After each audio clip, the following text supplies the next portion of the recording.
A doorstep, a minister under pressure. It looks like an old-fashioned newspaper sting, but this was the one they didn't print. Nothing further to add.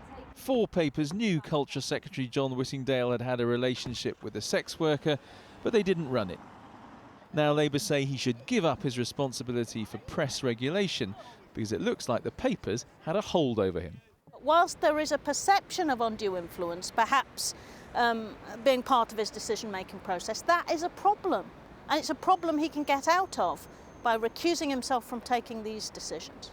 In a statement, John Whittingdale says, "This is an old story which was a bit embarrassing at the time. The events occurred long before I took up my present position, and it's never had any influence on the decisions I've made as Culture Secretary." One of the papers which had the story was The Independent, which works out of a building owned by the Daily Mail. The independent journalist who'd researched it for 5 months was shocked when he was told the paper wouldn't be running it. It was explained to me directly that John Whittingdale was regarded as an asset by the Daily Mail and that this story would effectively take that asset away from them. And I was told that's the way it is, it's regrettable, but that's the commercial reality of The Independent.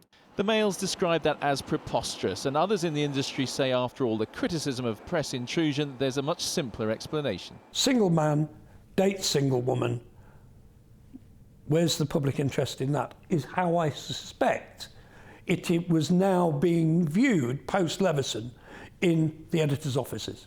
The government's accused of being too slow to implement the findings of Lord Leveson, who investigated phone hacking. Campaigners wonder if that delay can be partly explained by this story.